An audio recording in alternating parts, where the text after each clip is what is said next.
효력, 동시항변권 효력. 자, 137페이지에 이제 동시항변권 효력이 있는데 이번에 동시항변권이 붙은 채권을 자동 채권으로 하여 상기할 수 없다. 그래서 여러분들은 일단 자동 동그라미 쳐. 자동 그리고 뒤에 거기다가 상계 불가 나오지? 상계 불가에다가 없다 써. 자동 없다 이렇게. 1번 자동 없다. 그 다음에 2번 지체 없다. 동그라미 쳐. 지체 없다. 2번. 3번 소멸시효. 소멸시효에다가 거기다가 영향 없다 나오지? 영향 없다 이렇게 막을 수 없다. 소멸시효 진행을 막을 수 없다. 영향 없다 이렇게 밑줄 그시고 막을 수 없다. 그 다음에 4번 소송상 패소 없다. 4개. 자, 이제 일단 외워봐. 자동 없다. 지체 없다. 패소 없다. 막을 수 없다. 그 4가지를 외워. 4가지를 동시항변권의 효력이니까. 한번 외워본다. 자동 없다. 지체 없다. 패소 없다. 막을 수 없다. 26번에 5번 봐. 뭔 얘기인지. 26번에 5번. 어떻게 시험 나오는지를 봐. 소재 208페이지에 26번에 5번. 옆에다 놔둬. 사람 없으니까 여기다가. 덮었다가 폈다가 하지 말고. 하루 종일 볼 텐데. 그렇지. 자, 그럼 26번에 5번 읽어본다. 동시이행 항변권에 대한 이행지체 책임 면제 효력은 이행지체의 면제 효력은 항변권을 행사해야 발생한다. 이렇게 돼 있어. 지금 밑줄 그셔봐. 지체 밑줄 그셔. 지체. 26번에 5번에다가 이런 말들이 안 보이면 소용없어. 이행지체, 지체. 이런 말들이 안 보이면 아무리 공부해야 소용없다고. 여기 항변권 있는 자는 그 사람에게는 그 사람이 채무 이행을 늦게 했다고 책임 물을 수 없다. 그 말이야. 에어봐. 지체 없다. 그러면 읽어보자. 항변권 행사해야 지체의 효력이 면해져. 당연히 항변권 있는 자는 지체 책임이 없는 거야. 당연히 없는 거다. 그 말이야. 당연히 지체 책임이. 항변권 자, 여기 봐. 여기. 거기다 쓸 거 없어. 쓰지 말으라고. 써봐야 미안하기만 하니까 책에다가. 그리고 머릿속에 박거나 11월 달부터 박거나는데 아직도 입력이 안 돼 있으면 그냥 내가 둘 중에 하나야. 나도 잘 못 알아들으면 내가 그냥 열받는 게 여러분들에게 열받는 게 내가 강의 방법이 30년 동안 해서 처먹은 놈이 그거 하나 전문 기술이 없어 설득 못 시킨다는 게 내 자신의 자아 그런 거야. 내가 이놈에게 그거 하나 설득을 못 시켜서 못 알아듣는가 생각하면 미안하기도 하고 이거 굳이 꺾어야 되는지 참 심리적으로 말이야.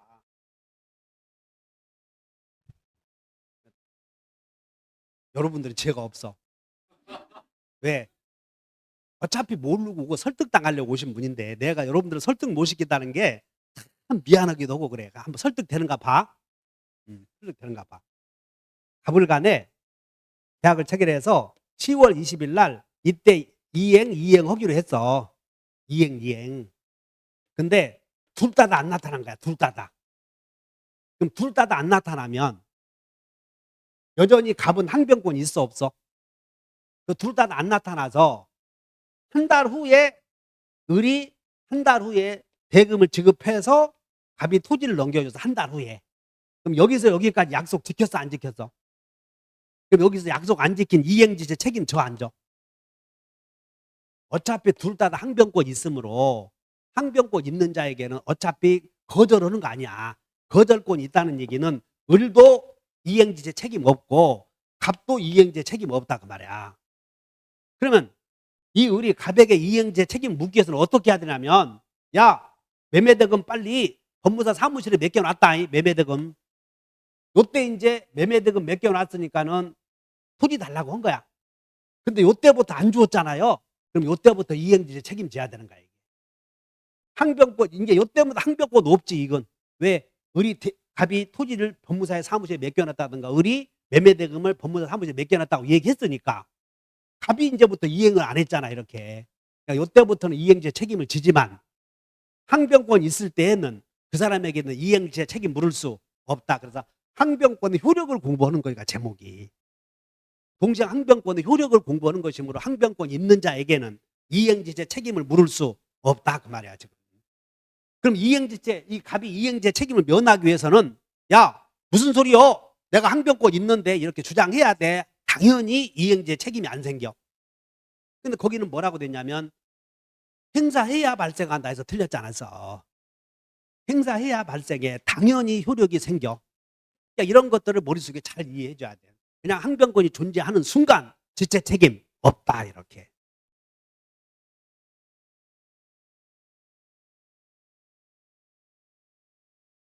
그 다음에 여기는 간단해. 여기서 이제 동시행하기로 했는데 이행하기로 했는데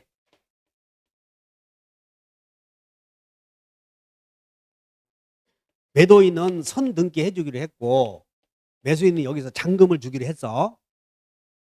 근데 잔금 주기로 한 매도인이 여기서 이행을 지체했어. 여기는 이행 지체야. 지금 동시에 항변권이 없으니까.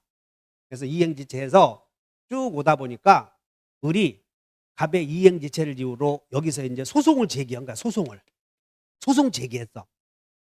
그랬더니 여기서 이 시점에서 매수인도 잔금 지급비리 도래했으므로 요 시점에서 잘 봐. 요 시점에서 맨입으로 요구하면 매도인은 등기해줘야 돼. 거절해야 돼. 거절해야지. 쌍방 채무가 변제기에 도래했으니까. 그래서 을이 부인해서 소를 제기한 거야. 야, 네가 임마 등기해주기로 언젠데 지금까지 안 해줬어 라고 소 제기했어. 그러면 이 갑은 여기서도 동시에 항변권이 존재하지 않아. 존재하지. 이행지체에 빠진 자도 손해배상을 해줄지언정 양 채무는 동시행 관계에 있으니까. 그래서 이 을이 지가 동시행 항변권이 있구만요 라고 법원에서 적극적으로 주장해야 돼. 그래서 갑의 동시행 항변권의 존재가 주장한 것이 인정되었다. 이 말을 인용되었다 이런 말을 써. 인용되었다. 그러면 을이 자기 채무 이행하지도 않고서 소 제기했잖아요. 선 이행 요구해서. 그럼 이때는 너이 임마 이 새끼야 맨입으로 소제기했어. 네가 먼저 이행해. 이렇게 하면 패소 판결 받아? 지금 을이 자기 아무 이행도 않고 요구한 거야. 그러면 그냥 들어. 그럼 여기서 패소 판결 떨어져. 그럼 을이 부인하지? 을도 어차피 동시에 항변권 있잖아요. 그러면 2심에서 소 제기하면 요때 네 채무와 네 채무는 상환 이행하라 이런 판결을 내려. 그럼 소송상 불합리하다고. 그래서 일방이 자기 채무 이행하지 않고 소를 제기했을 때 상대방의 항변권이 인용되면 그때도 양채무, 그때 아예 1심에서 네 채무와 네 채무는 상환 이행하라 이런 판결을 내린다는 거야 이게. 그래서 그때 패소 판결 내리지 않는다. 내 설명이 부족하면 부족해 지금 표정이. 그래서 에어버려. 패소 없다. 그렇게 에어버리라고 소송상 나오면 양 당사자에게 패소 판결 내려 상환 이행 판결 내려. 그렇게 에어버리라고. 에어본다. 소송상 패소 없다. 유치권에서도 한번 배웠어. 에어봐. 우물물 없고 패소 없고 막을 수 없다. 그 내용이 똑같이 들어가는 거야 여기. 마지막 여러분들 잘 봐. 이 동시행 항변권은 그냥 떼쓰는 거요. 어거지 부리는 거라고 돈 못 주겠다. 그러면 동시행 항변권 행사와 채권 행사는 별개의 것이야. 그래서 메모해버려. 거기다가 3번에다가 채권 동그라미 그리고 밑에 별표를 한번 봐. 해설에 동시행 항변권 행사 나오죠. 그 해설에 양가로 3번에 바로 해설 있잖아요. 137페이지 펴야지. 이제 이론서로 나와야지. 이론서. 채권의 소멸시효의 진행에 영향을 있다, 영향 없다. 그 해설 읽어본다. 시작.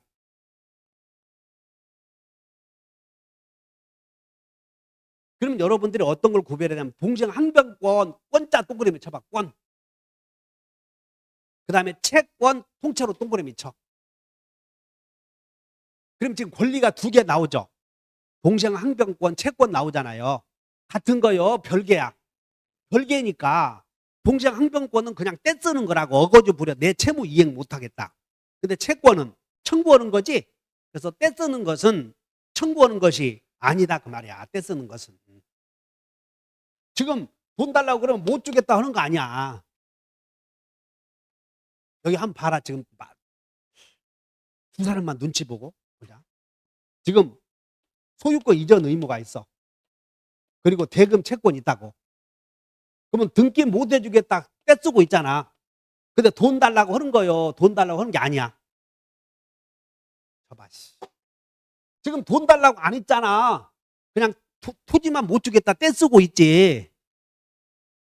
두 개 다 했냐? 그냥 어거지만 부리고 있냐? 돈 달라고 했어 안 했어? 그래. 동시행항변권의 행사와 채권은 다르다는 거야 이게. 그냥 어거지 부리고 토지 못 주겠다만 버티는 것이지 돈 내놓으란 안 했잖아요. 그러므로 채무 이행을 거절하고 있는 것은 채권 행사가 아니므로 채권에 가는 세월을 막을 수 없다 그 말은. 채권에 가는 세월을 그런 뜻이라고 이렇게. 그래서 이제 해결됐어. 의미는 어쨌든 여러분들 머릿속에 설득은 됐어 안 됐어? 문여사 됐어. 이 얘기를 옛날에도 했었다고. 그런데 왜 그러냐면 그러면 지금 이 순간만 이해하면 돼. 미안해서 했다 그런 거야? 진짜 된 거야? 왜냐하면 채권과 동시행항변은 다르다 그런 얘기야. 동시행항변권 행사는 거절하는 거고 채권은 청구하는 거고 달라 지금. 그래서 별개의 것이므로 떼쓴다고 해서 채권의 소멸시효가 멈춰 서 있는 것은 아니다. 다시 채권에 가는 세월을 막으려고는 소제기해야 돼. 소제기해야 된다 그런 뜻이라고. 응? 그 다음에 이제 여기 여러분들 자동없다. 이게 여러분들 머리 아프게 해. 자동없다가. 그래서 여기다가 자동채권에다 동그라미 쳐. 자동채권에다가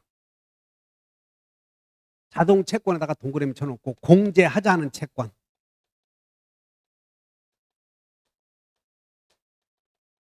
그러면 공제하자는 채권이 있으면 공제되는 채권이 있어. 공제되는 채권. 공제당한다. 공제된다. 그러면 공제되는 채권을 뭐라고 하냐면 수동채권이라고 그래요. 수동채권. 공제되는 채권은 수동채권이라고 그래.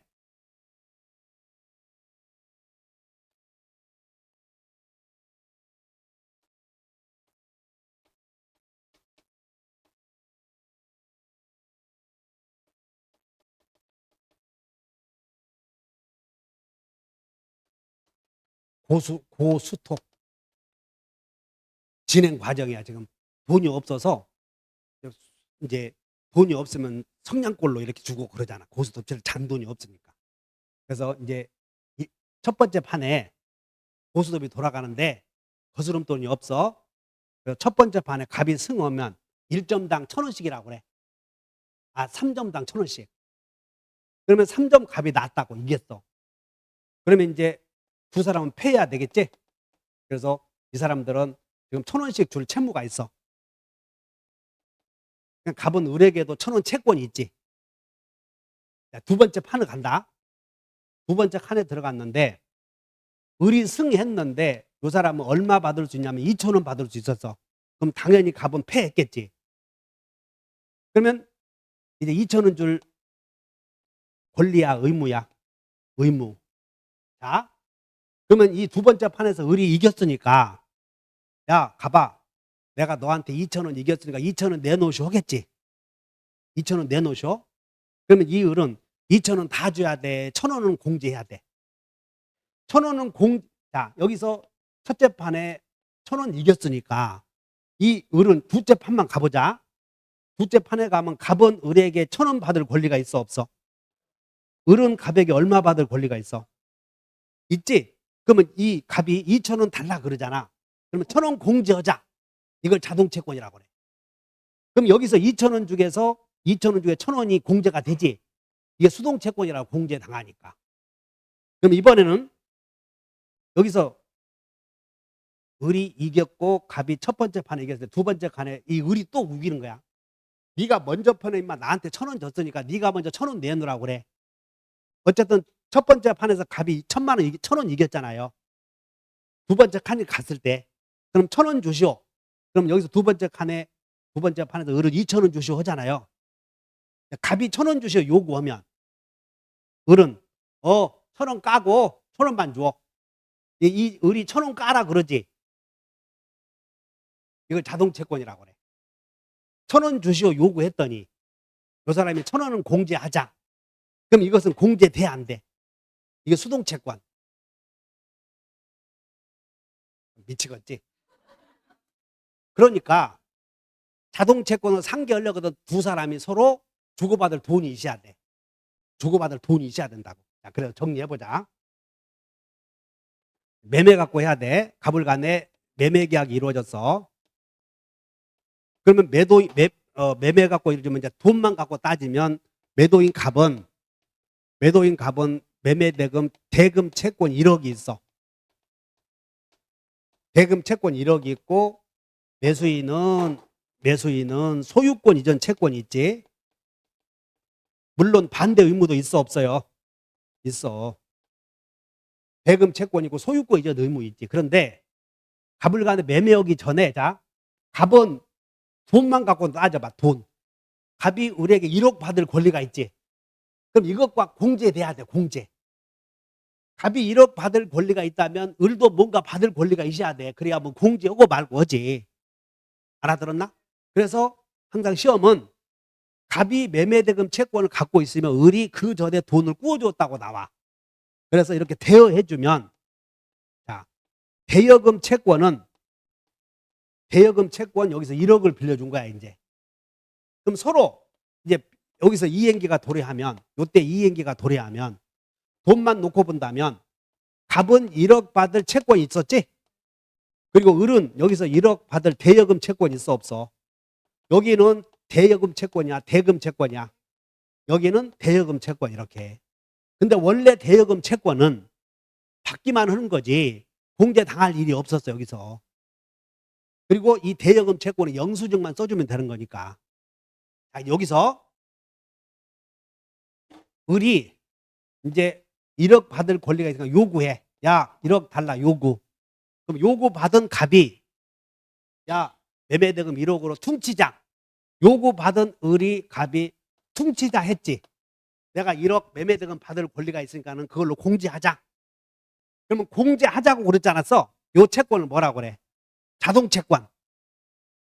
공제하자고 했더니 공제돼 버리잖아. 이게 수동채권. 아는 체 했어? 이제 역으로. 갑이 이제 요구했지. 야 매매대금 달라 요구했어. 그럼 요구받은 채무자가 내가 1억 받을 권리가 있으니까 이게 갑이 을이 공제하자 그랬지? 그러니까 이게 공제하자고 하면 자동채권이 되잖아. 그러면 공제 요구한 사람은 공제하는 거야 되는 거야? 돼버리잖아 이 사람은. 요구한 사람의 대금 채권은 공제된다. 공제되는 채권은 무슨 채권이라고 그래? 그러면 이제 무슨 얘기냐면 먼저 공제하자는 채권을 자동채권이라고 그래. 먼저 공제하자는 채권을. 그러면 이 대금 채권은 원래 대여금 채권은 동시행관계가 아니야 애초부터. 그런데 쌍무계약이 아니기 때문에 그런데 대금 채권은 소유권 이전 채권과 동시행관계 있잖아요. 대금 채권은 소유권 이전 채권과 동시행관계 있지. 이것을 동시행항변권이 붙어있는 채권이라고 그래. 동시행항변권이 붙어있는 채권을 가지고 퉁치자고 할 수 없다 그 얘기야. 동시행항변권이 붙은 채권을 가지고. 됐어? 그래서 동시행항변권이 붙어있는 채권을 무슨 채권으로 해서?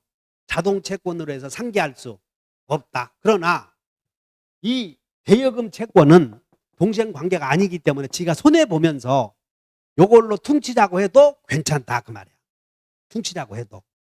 그러면 이제 이해가 되는 것처럼 고개 끄덕였지만 문제 풀어보면 또 틀릴 테니까 이제 어쩔 수 없이 이제 외워줘야 돼. 지금 대금과 보증금과 전세금은 동시행관계에 있는 거지 어쨌든. 근데 대여금은 꾸어준 돈이잖아. 이것은 반대 의무가 없이 그냥 차용금만 받으면 돼. 차용증만. 여기는 반대 의무가 없다고. 그래서 대여금 채권자는 자기 스스로 손해보면서 상계하자고 해도 돼. 대여금 채권자는 이런 채권으로 대여금 채권으로 이런 채권과 상계할 수 있다. 그러나 전봇대 채권으로 대여금 채권과 상계할 수 없다 이렇게 나와. 됐지? 자, 문제 풀어보자. 자, 208페이지에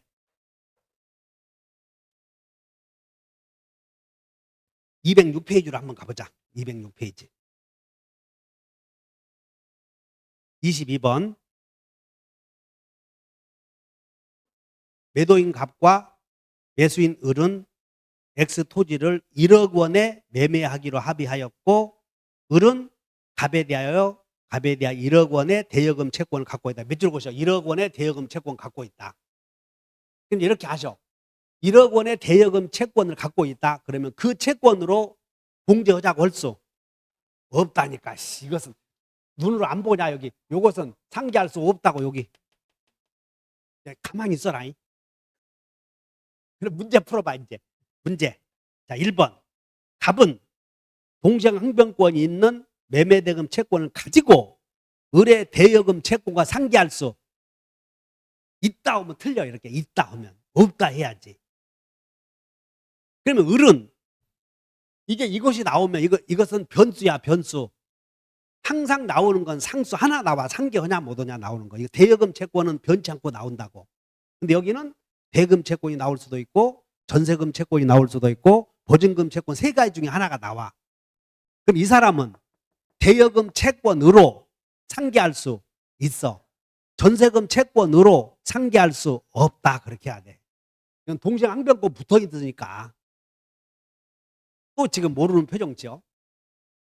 그러면 내 설명이 좀 설득이 좀 부족하더라도 시험 공부할 때는 우리는 동생 항변권이 붙어 있는 게 대금 아니냐. 이것을 가지고 이 채권자들은 이걸 가지고 상계할 수 없다 하면 돼. 그러나 대여금 채권으로 상계할 수는 있다.